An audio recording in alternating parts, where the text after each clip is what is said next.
This is a place for crazy people. I'm not saying you're not mentally ill. For all I know, you're crazy as a loon. The army of the 12 monkeys, they're the ones that spread the virus. Monkeys. He's been living in a meticulously constructed fantasy world, and that world is starting to disintegrate. You haven't become addicted to that dying world? No, sir. He needs help. I think I'm crazy when people start dying next month. Hey guys, Rob Skiba here. That was just a few clips from the movie trailer for the movie 12 Monkeys. Catch the flat earth map there? Interesting. Well, if you haven't seen the video that I recently uploaded called Flat Earth and the Lunar Eclipse, according to Dr. Samuel Robotham, I would suggest you stop watching this video right now. Watch that one first, because in that video, I was talking about how there were scientific journals apparently written about lunar eclipses happening while the sun was still up. So that pretty much nullifies the model that we've all been shown as far as how lunar eclipses take place. And in that video, I'd also shown you something that I came across regarding the Hindu mythology as to how they described those solar and lunar eclipses happening as a result of these dark entities called Rahu and Ketu. But as I kept reading on Rahu, I found this rather intriguing story concerning Hanuman. Hanuman is the monkey man god. What have we been talking about all this time? Monkey man science. This is a god that has a human body and a monkey head.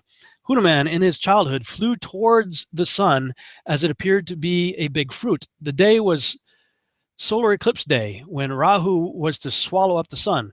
Rahu arrived and saw Hanuman also approaching and thought that Hanuman is trying to swallow the sun.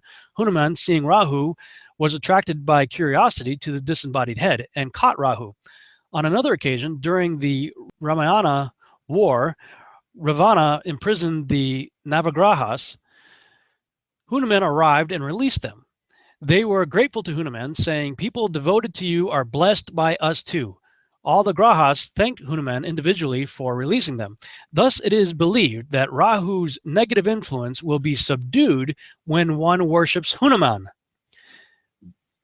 I'll read that again. Thus, it is believed that Rahu's negative influence will be subdued when one worships Hanuman. What have we been talking about all this time? Monkey man science, right? Well, there's something even more intriguing about this whole worship of Hanuman that actually goes back to a blog I wrote way back. This was, when was this? I wrote this, well, back in 2011. And in this blog called Nimrod, Abraham, the Pharaohs, and Moses, toward the end of it, I wrote about the account of the Tower of Babel and what happened to the various divisions of people that were trying to assault heaven, with the whole Tower of Babel thing. And Joshua 9:35 said, "And the Lord smote the three divisions that were there, and he punished them according to their works and designs. Those who said, 'We will ascend to heaven and serve our gods,' became like apes and elephants." And so I was speculating back then, is that where some of these crazy looking gods we see in like the Hindu mythology originated? You've got Ganesha here, the human body, elephant head, and Hanuman. And when I was looking into Hanuman, I found some interesting things regarding President Obama. Now, this link right here is now a dead link. It used to go to a website that's no longer up, I guess.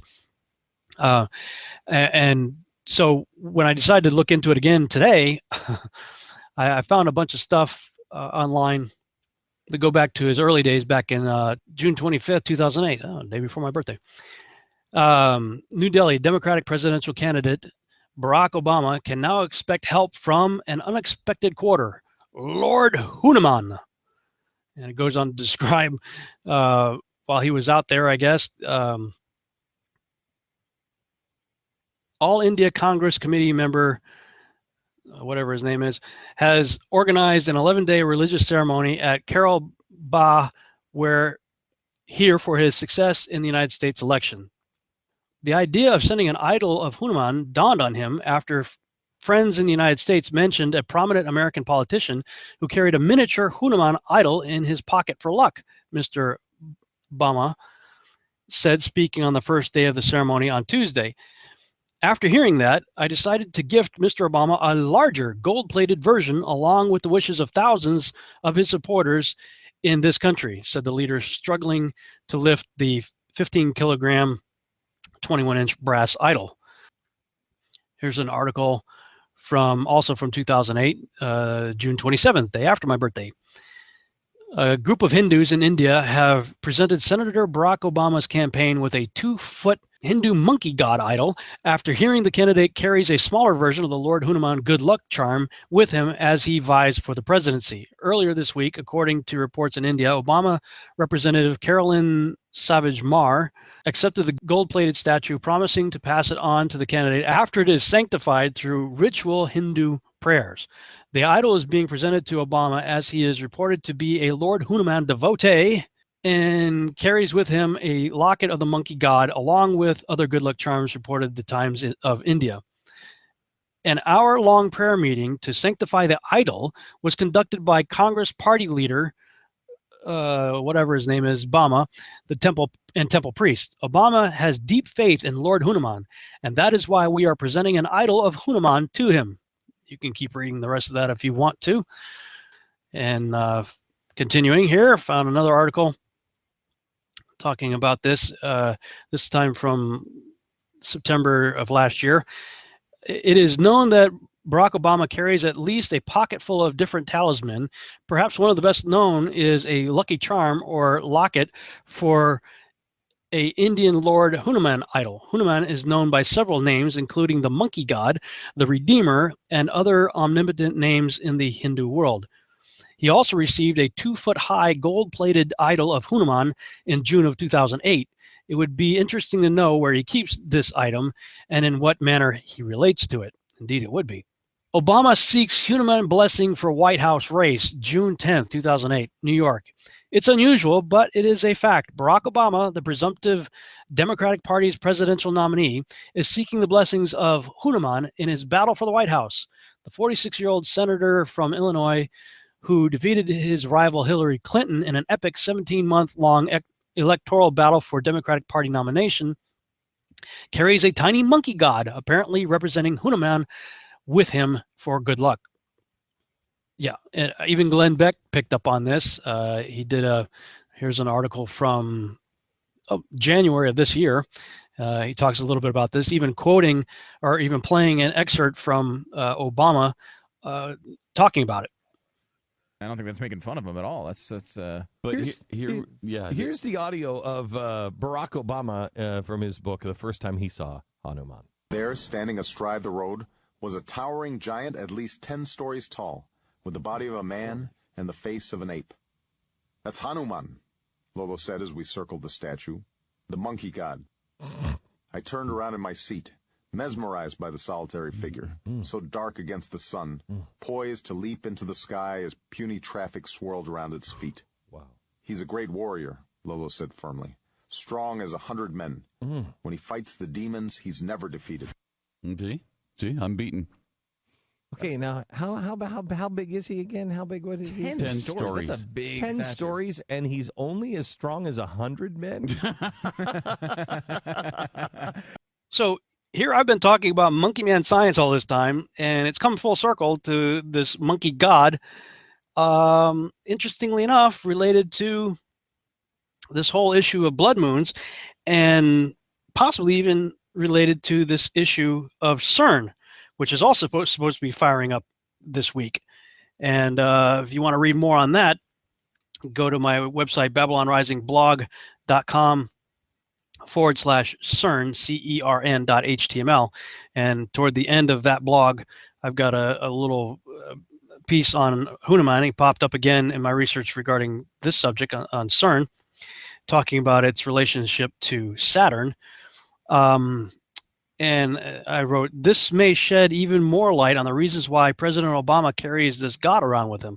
The above text says that Hanuman rescued Saturn from the clutches of Ravana. Could it be that Obama thinks he will be safe when CERN Ravana releases Saturn again? Who knows? But I mean, really, all this stuff happens to be kind of converging on this week, September 23rd. So, if nothing else, here's some things to think about. Okay. Again, I'm just exploring this stuff. I'm trying to put pieces together, see what could be, what might be other ways to look at things that we've been taught our whole life, such as the lunar eclipse.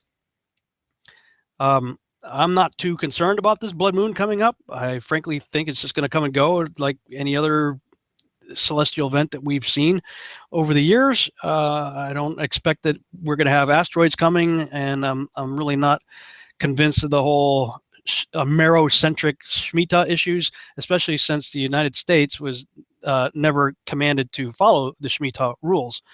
Israel is, yes, the people are, but the rules for the Shemitah, as far as the land go, are specific to the land in the Middle East. There's a reason, and if you want to understand why I'm saying that, watch my Yahuwah Triangle series that I did, talking about the significance of the land that we call Israel. Why is that one plot of land and all the world so important to God? And why did he have specific rules, i.e. rules like the Shemitah, like making the land rest and all that, were specific to that land? God never gave those rules to Egypt, to Greece, to Babylon, to Turkey, to anywhere else. He certainly didn't give them to the United States. So to expect that we're going to be judged because we didn't follow the Shemitah rules, I think is ludicrous. And frankly, the Shemitah and the Jubilee are supposed to be times of joy. We're supposed to be looking forward to them. It's supposed to be awesome. Now, people say, well, the debt's going to get wiped out. Well, no, not really. If the economy takes a nosedive, that's not going to be something to rejoice about. We have long lines and chaos and riots in the street. Look what happened to Greece. That's not a good thing. So, if I'm wrong, I'm wrong. But I'm sort of taking a stand right now, not claiming to be a prophet. I don't claim to have all the answers, and I'm not saying thus saith the Lord. I'm just saying thus thinketh Rob. I'm not going to be too concerned about what happens this week, and I'm going to produce another video to explain why. In the meantime, watch out for flying monkeys.